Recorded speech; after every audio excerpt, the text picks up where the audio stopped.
also see financial institutions as huge catalysts for growth, and like they're the engines of our economy. And because they, by virtue of facilitating credit or like money movement, like just things get done, right? And being the son of immigrants, I remember from the early age too, like going to the bank to pick up the money that like one of your relatives had sent you, and things like that. That you always see banks, finance institutions as like agents for change.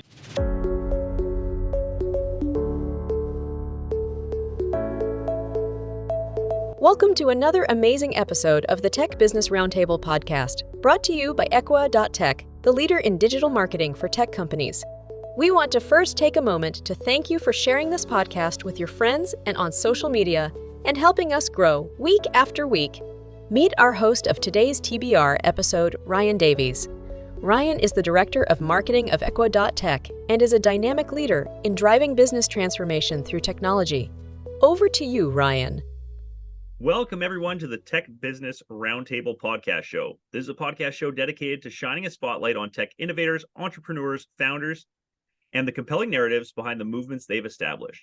I'm your host, Ryan Davies, and I'm hosting today's discussion, Unleashing Innovation and Navigating the Fintech Frontier, a deep dive into entrepreneurship with Andres Klaric. How'd I do? You did great. There we Thanks, go. A little bit about Andres for our listeners here. After growing up in Bolivia, he saw some pretty clear divides in wealth and opportunity, and that inspired him to bring about a change, starting with addressing Bolivia's healthcare system issues in high school.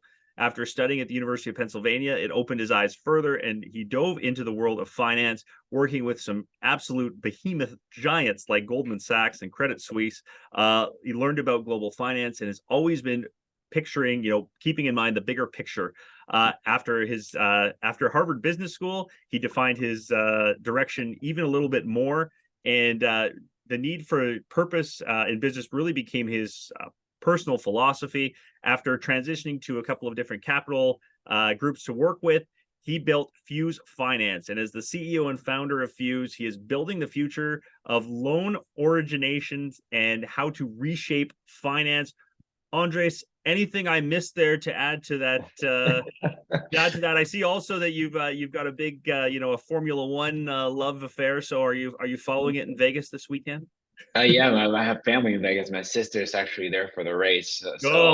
Amazing. Yeah, she was sending me a couple of pictures of her at a golf course, and she actually got to see some of the drivers and some actual pros, golf pros, playing alongside with them. So Incredible. she's having a hell of a week. I will just watch from the comfort of home this time. I was going to say, you get the pageantry of Vegas with the the stage of Vegas and the pageantry of F1. You put those together, it's going to be incredible. But we'll try and live up to that here today with some pageantry and some fun here on this episode as well. But I kind of want to dive in with you a little bit here about your background and again, growing up in Bolivia.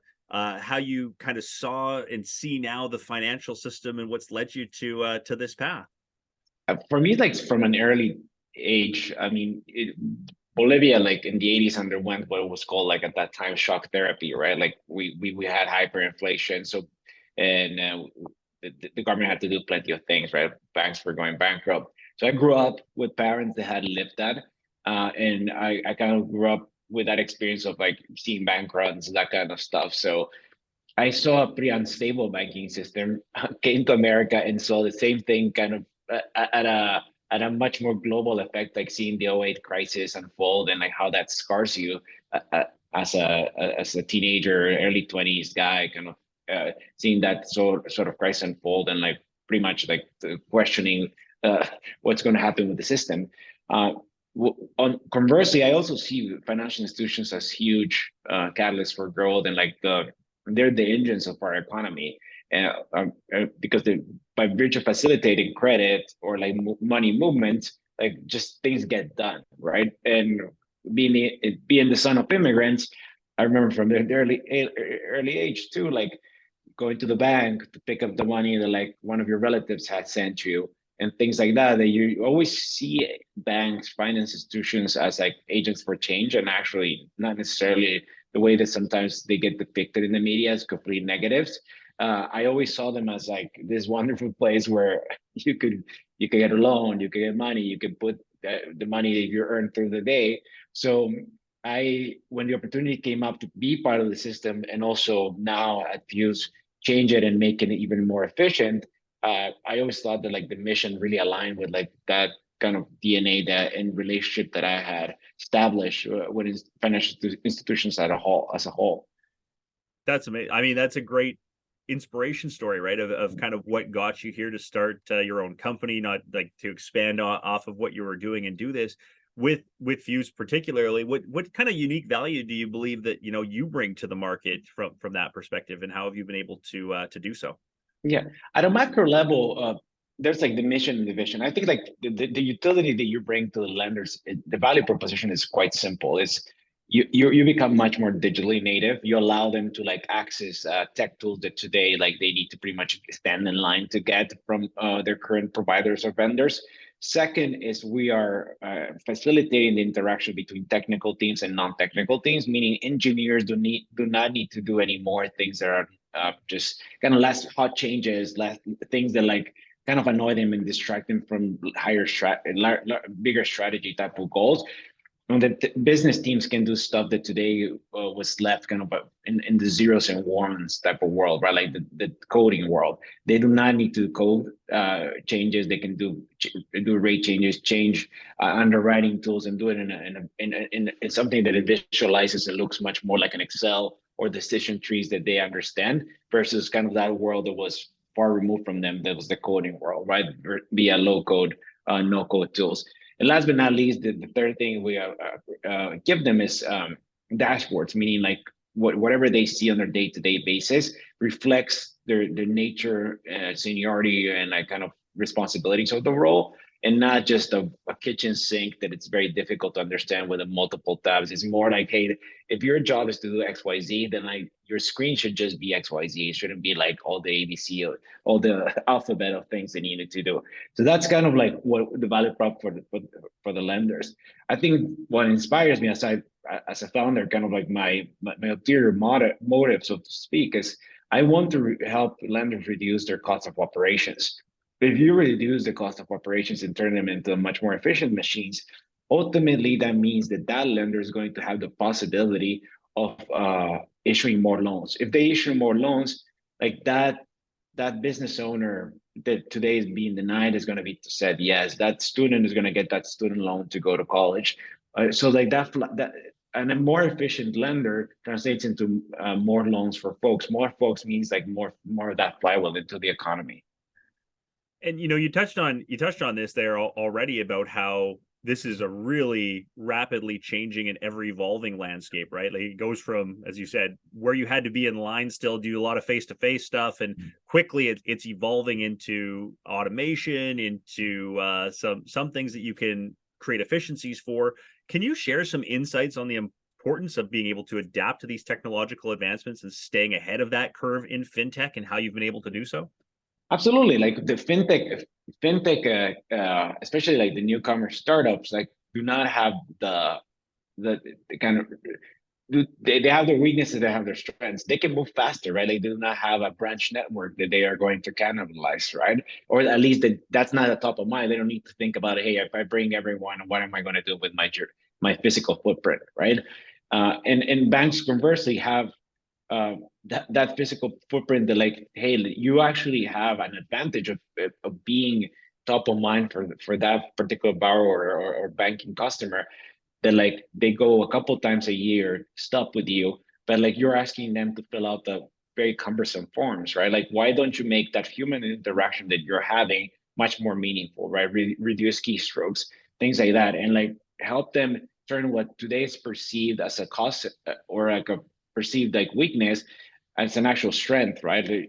Humans, we still like strive, we love interacting with humans. So like make that branch interaction much better if you're a more established player. If you're a fintech, it's how do you actually like even make your current competitive advantage even stronger, right? Like how do you approve people faster? How do you actually delight customers? How do you connect to better capital sources? So like if you're just lending to prime borrowers, why not expand into subprime borrowers where we're just starting a parallel partnership with another lender that you connect through Fuse? Like all those two like value props apply across the spectrum, but the overall narrative here is that automation is the name of the game. Like if you're not you're making a conscious choice not to automate, you're decidedly going to have a kind of a come to Jesus moment in which you realize you need to do this and adopt it because just the demand for it is your customers are going to push in that direction. Right. Yeah. And I guess that's just the level of expectation and adoption that's coming. With that in mind, though, I mean, I want to ask you, because this has got to be one of the toughest questions and biggest obstacles in fintech, is this is a heavily regulated industry. So Yeah. as for fintech founders, and in your experience, how have you been able, like, what strategies have you deployed to be able to navigate these regulatory environments while still providing that level of innovation that people crave and want to see? Yeah. I mean, thankfully we're not healthcare, but like definitely it's still heavily regulated, right? So you need to be compliant with a bunch of specific standards of excellence. So we were lucky that we were able to raise significant amounts of like venture capital funds. So that enabled us to actually like get a lot of those regulatory frameworks, be able to be compliant and all of that, right? That being said, to the audience of founders or potential founders that listen to your show, that should not necessarily be a discouragement in terms of like, hey, there are multiple pieces in the tech stack that lenders utilize that doesn't necessarily require that same level of compliance. Ours needs, because of the type of information that we touch and the type of interactions that we have with the end customer. But to any founder out there doing the research, just that don't let that be discouraged. And the founders that are looking in this space, hey, like there's plenty to build in fintech. There are multiple capital providers. If you have a good idea and a good set of proof points, like that should be able to like hopefully allow you to raise some seed or pre-seed money, right? So if you go the route that we did of raising venture capital funds, we've been able to kind of overcome some of those hurdles from a regulatory and compliance standpoint. You still need to keep up. That's kind of like step one of that, right? Then you actually have a good product. You need to have a real pain point that you're solving, and that pain point is far more important than being like the compliance is table stakes. The solving the pain point is by far the most difficult one, and that's kind of where we're very happy that we see that our product resonates with our customers in terms of helping them automate, helping reduce like the issues with integrations, and like really reducing training time for their employees. You touched on it in that answer a little bit, so I kind of want to dive down a little bit again because of our audience and what they're most interested in and things like that. But what advice do you have for other entrepreneurs in the fintech space when it comes to things like securing funding and building those strategic partnerships that you've been so successful at doing? I mean, first and foremost, I think it's ideas are a dime a dozen, but like really like once you find one, have a framework to get some as much clarity and proof points for it without you necessarily like spending much calories on it. But like you always need to create kind of your A, B, C, or D ideas. And at first you're going to kind of explore yourself. The first person you need to convince that your idea is great or good enough is yourself, right? Because the one that is going to put the time, and that's the biggest resource you have, is you, right? So you might as well just get to like a level of conviction and once you get to that level of conviction, to like really put together the equivalent of a CRM in which you say, hey, my idea is to make XYZ thing, and I'm going to check which investors invest in the XYZ of like healthcare or fintech or parallel industries for companies that look a lot to what we're doing, but not necessarily competitors, right? So once you kind of have identified the 50 to 100 funds that like that for which you think your company will be interesting. And you need to have good reasons, not because you read on the news that they have money.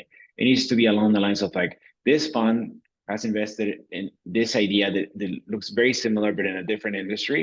I want to get an introduction to this person. And then once you actually have shortlisted which funds are there, then you need to shortlist to which of these funds I actually have an in, right? Like, hey, Ryan can introduce me to Capital Fund. I'm making up names, right? And Ryan knows me quite well. I'm gonna reconnect with him after a couple of months and be like, hey, Ryan, can you introduce me to John and Jenny at this fund, right? Like, I'm trying to fundraise for this, and they introduce you, and then they kind of like you create that cadence.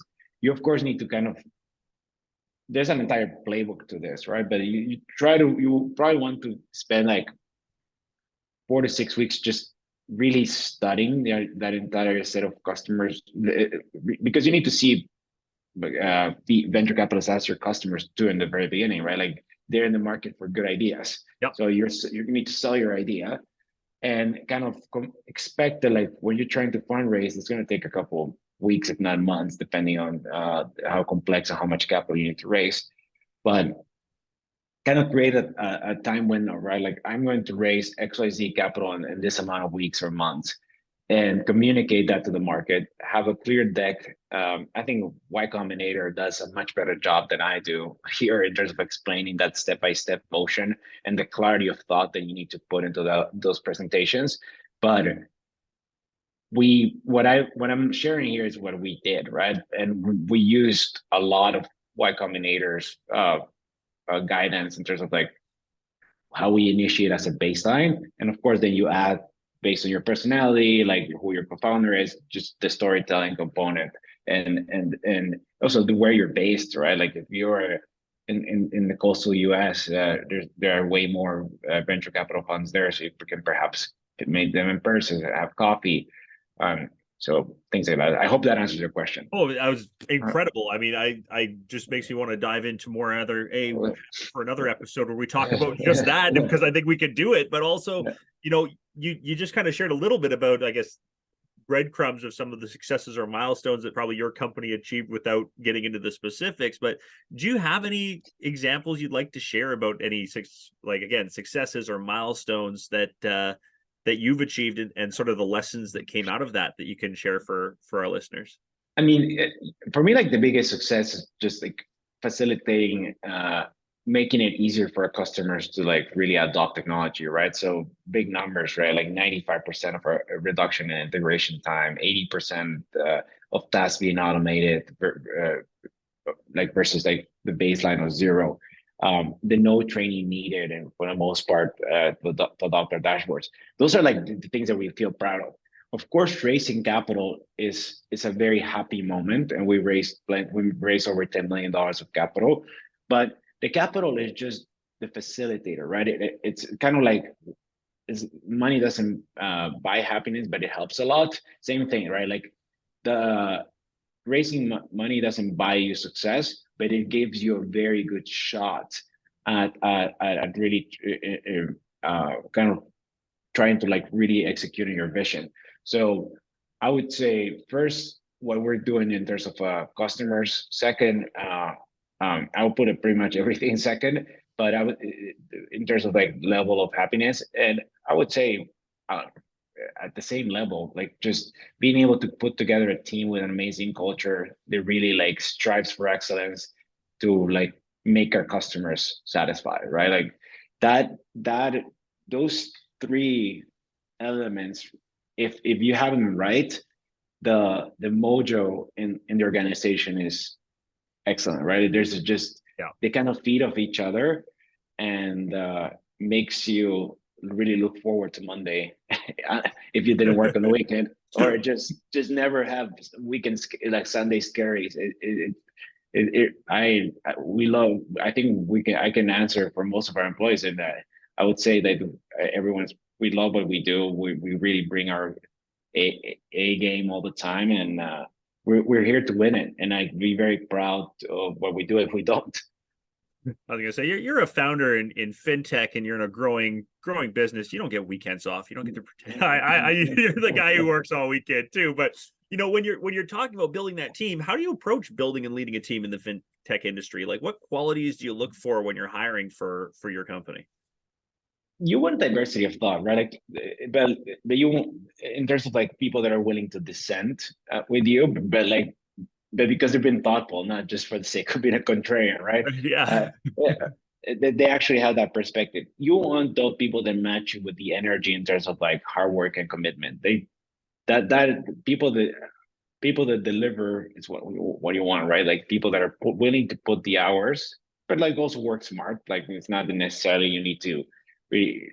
As for me, if the output and the quality of output, if it takes you 2 hours, it takes you 20. At the end of the day, the output is what you're probably going to measure on. Effort matters, but like unfortunately, our customers also don't care if we work 2 months or 2 days, and then all they care.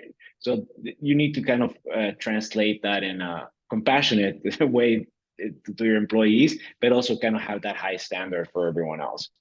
Absolutely. That's a great way of putting it there.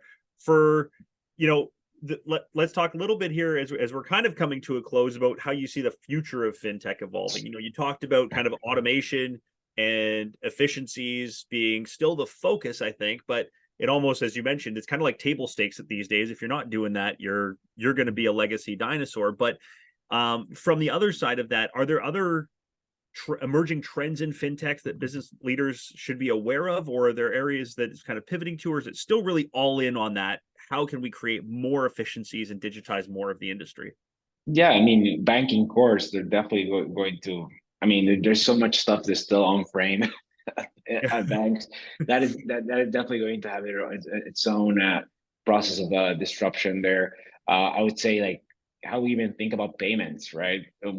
Just payment rails, the whole notion of cash, right? How has that moved dramatically over the last 20 years? And each one of them is at a show in itself, right? But I could tell you on the lending side is just how we actually increase the efficiencies, but we also find ways to create incentives for the people that like regularly will default, that they actually continue to they remain on track, right? So flexibility around lending, all of that is things that I'm pretty excited that what other folks actually innovate around in terms of risk management, that kind of stuff. In the meantime, we're going to help our partners adopt any of that technology so that they don't miss out on whatever happens in payments, whatever happens in risk management. I think from that perspective, we want to be that uh, orchestration layer where all these applications are developed, and we kind of effectively become the operating system of the financial sector. Amazing. I think that's a good place. We've talked about the past and the present and the future a little bit here, and really help navigate waters for people who are kind of trying or getting into, breaking into, deep into, the fintech area. And I want to leave them with a chance to kind of get to know you a little bit more in terms of where they can find you, where they can learn more about Fuse Finance, and then maybe if there's an opportunity to learn more from you, how they can get in contact. I think LinkedIn is the best source. I usually try to like get back to people within a week or so if it's been a busy one, or within a day if time allows. I try to put as much content as I can there to help my customers first as my audience. But like if you're a fintech junkie like I am, you probably will find some use on the stuff that we share there and in the page of the company. And if there's more to discuss, I'll be more than happy to set up a call with folks that reach out. Paying it forward is very important. I had people that mentored me through the years, and uh, helping others back. It's the name of the game. Incredible. We always appreciate when people extend that invitation and are so open and caring to do that. Fusefinance.com is the website, so go check that out as well, and learn a little bit more from what they do as well. Andres, I want to thank you so much for your time today. I know you're a very busy man, and I really appreciate you being able to share some of your thoughts and insights and wisdom around the fintech waters here. Thank you so much for being here. Thanks, Ryan. I appreciate it. So with that, we wrap up another amazing podcast, Unleashing Innovation, Navigating the Fintech Frontier, and a deep dive into entrepreneurship. And I want to thank our listeners. We cannot do what we do without you. So until we meet again with another amazing TBR episode, I'm your host, Ryan Davies. Thanks so much for listening today. Until next time, take care. Thank you.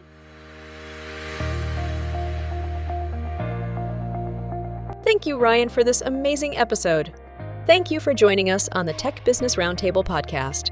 We hope our discussions have sparked new ideas, expanded your knowledge, and empowered you on your entrepreneurial journey.